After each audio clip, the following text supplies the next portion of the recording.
एक बार की बात है। एक चमकते दमकते राज्य में, जहां ऊंचे महल और चांदी जैसी नदियां बहती थीं, वहां एक बेहद खूबसूरत राजकुमारी रहती थी। उसकी खूबसूरती उसके पिता के मुकुट में जड़े हर हीरे से ज्यादा चमकदार थी।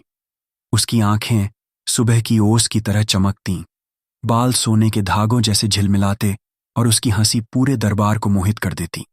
लेकिन जितनी सुंदर वो थी, उतनी ही घमंडी भी थी। वो सबको अपने से नीचे समझती थी और जो भी राजकुमार उससे विवाह का प्रस्ताव लाता, उसे ताने मारकर मना कर देती। राजा बहुत परेशान हो गया। एक दिन उसने सोचा, अब बहुत हो गया। उसने एक बड़ा समारोह रखा और दूर दूर से सभी योग्य युवकों को बुलाया। राजा, युवराज, ड्यूक, काउंट और कई रईस लोग, सबको उनके पद के अनुसार पंक्ति में खड़ा किया गया ताकि राजकुमारी उनमें से अपना पति चुन सके। लेकिन वो क्या करती, हर किसी में कोई न कोई कमी निकालने लगी। यह तो ऐसे दिखता है जैसे चूल्हे के पीछे रखी कोई टेढ़ी लकड़ी हो। यह तो बहुत ठिगना है, मुझे इससे तेज तर्रार आदमी चाहिए। यह तो किसी भूत जैसा लगता है। दरबार में हंसी गूंज उठी। यह तो शराब के पीपे जैसा मोटा है। यह लंबा और खाली है जैसे बिन दानों की फली। वो वाला तो मुर्गे जैसा दिखता है। दरबार ठाकों से गूंज उठा। आखिर में एक नेक और सुशील राजा आया, पर उसकी ठोड़ी थोड़ी मुड़ी हुई थी। राजकुमारी हंसते हुए बोली, देखो, इसकी ठोड़ी तो पक्षी थ्रश की चोंच जैसी है। और तभी से सबने उस राजा को किंग थ्रशबियर्ड कहना शुरू कर दिया। राजा बहुत गुस्सा हो गया। अब बहुत हुआ, उसने कहा। तुम्हारी शादी अब अगले आने वाले आदमी से होगी, चाहे वो कोई भी हो। कुछ ही दिनों बाद एक घूमता फिरता गायक किले के बाहर आया। वो बीन बजा रहा था और गा रहा था, सिक्कों के बदले अपने गीत सुनाता। राजा ने उसे अंदर बुलाया। गायक ने राजा और राजकुमारी के सामने गाना गाया। राजा मुस्कुराया और बोला, तुम्हारा गाना मुझे बहुत पसंद आया। तुम्हारे लिए मेरा इनाम है, मेरी बेटी। पिताजी, नहीं। राजकुमारी चौंक पड़ी, लेकिन राजा ने उसकी एक न सुनी। वहीं उसी समय एक पुजारी बुलाया गया और राजकुमारी की शादी उस गायक से कर दी गई। मैं तुम्हें अपना पति स्वीकार करती हूं। मैं तुम्हें अपनी पत्नी स्वीकार करता हूं। शादी के बाद राजा ने कहा, मेरी बेटी, अब तुम एक गरीब की पत्नी हो। महल में तुम्हारा कोई हक नहीं। जाओ, अपने पति के साथ अपनी जिंदगी खुद बनाओ। राजकुमारी की आंखों में आंसू थे। गायक उसका हाथ पकड़कर उसे महल से बाहर ले गया। वो दोनों पैदल चलते गए। रास्ते में वो एक बड़े जंगल के पास पहुंचे। यह सुंदर जंगल किसका है? राजकुमारी ने पूछा। किंग थ्रशबियर्ड का, गायक ने जवाब दिया। अगर तुमने उससे शादी की होती तो यह सब तुम्हारा होता। राजकुमारी दुखी होकर बोली, काश मैंने किंग थ्रशबियर्ड से शादी की होती। आगे बढ़े, एक हरे भरे मैदान से गुजरे। यह सुंदर खेत किसका है? किंग थ्रशबियर्ड का।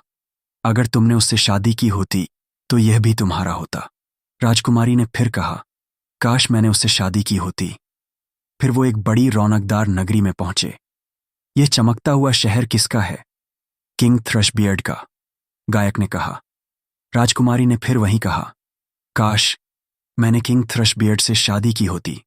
गायक बोला, मुझे अच्छा नहीं लगता कि तुम बार बार किसी और आदमी की बात करती हो। क्या मैं तुम्हारे लिए काफी नहीं हूं? आखिरकार वो एक छोटी टूटी फूटी झोपड़ी के पास पहुंचे। राजकुमारी ने कहा, यह गंदी सी जगह किसकी है? गायक ने कहा, यह हमारा घर है, तुम्हारा और मेरा। राजकुमारी अवाक रह गई। वो झोपड़ी के छोटे दरवाजे से झुककर अंदर घुसी। वहां ना नौकर थे, ना कोई आराम। गायक बोला, आग जलाओ और खाना बनाओ, मुझे भूख लगी है।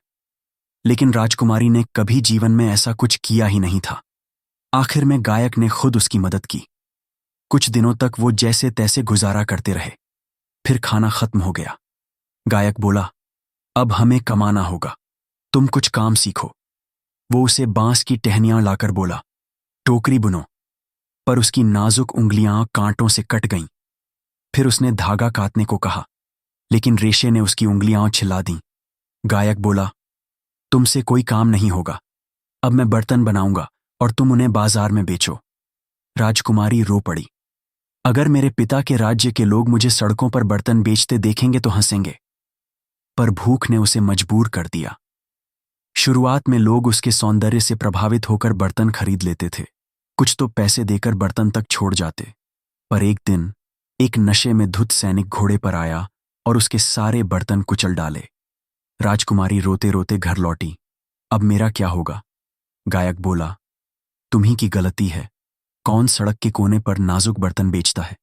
अब मत रो, मैंने तुम्हारे लिए काम ढूंढ लिया है, राजमहल के रसोई घर में। वहां तुम बर्तन मांजो, फर्श साफ करो और बदले में खाना पाओगी। अब वो राजकुमारी जो कभी सोने के महल में रहती थी, अब राजमहल की रसोई में बर्तन मांजने लगी। वो अपने जेब में 2 छोटे छोटे बर्तन रखती थी, जिनमें वो थोड़ा सा खाना बचाकर घर ले जाती, ताकि वो और उसका पति भूखे न रहें। कुछ ही दिनों बाद खबर आई, राजा के बेटे की शादी होने वाली है।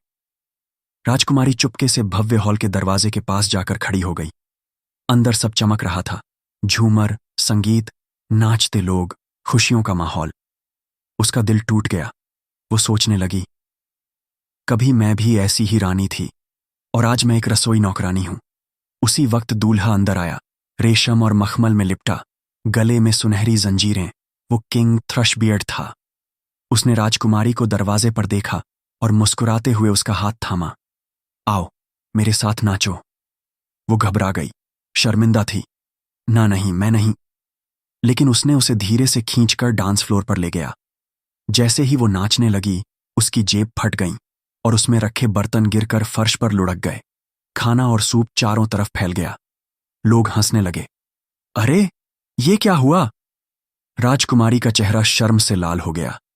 वो भागना चाहती थी, पर किंग थ्रशबियर्ड ने उसे रोका। वो मुस्कुराया और बोला, डरो मत, मैं वही गायक हूं जो तुम्हारे साथ झोपड़ी में रहता था, वही सैनिक जिसने तुम्हारे बर्तन तोड़े थे। मैंने ये सब इसलिए किया ताकि तुम्हारा घमंड टूटे, ताकि तुम विनम्र बनो। राजकुमारी रो पड़ी। मैंने बहुत गलत किया, मैं तुम्हारे लायक नहीं हूं। किंग थ्रशबियर्ड ने कहा, अब सब ठीक है, अब हमारी सच्ची शादी का समय है। फिर नौकरों ने उसे सबसे सुंदर कपड़े पहनाए। उसके पिता और पूरा दरबार वहां आया। इस बार शादी के संगीत में सच्ची खुशी थी, और अगर हम वहां होते तो शायद हम भी उनके साथ नाच रहे होते। अगर आपको ये कहानी किंग थ्रशबियर्ड पसंद आई हो तो प्लीज वीडियो को लाइक करें, और अगर आप ऐसी ही दिल को छू लेने वाली फेरी टेल कहानियां सुनना चाहते हैं तो चैनल को सब्सक्राइब जरूर करें। आपके एक लाइक और कमेंट से हमें बहुत हौसला मिलता है, ताकि हम आपके लिए और भी सुंदर कहानियां लेकर आ सकें। तो बताइए, इस कहानी का कौन सा हिस्सा आपको सबसे ज्यादा अच्छा लगा? वो मोड़ जब राजकुमारी को अपनी गलती का एहसास हुआ, या जब किंग थ्रशबियर्ड ने अपनी सच्चाई बताई? कमेंट में जरूर लिखिए। और हाँ, अगली कहानी में मिलते हैं एक नई जादुई दुनिया के साथ।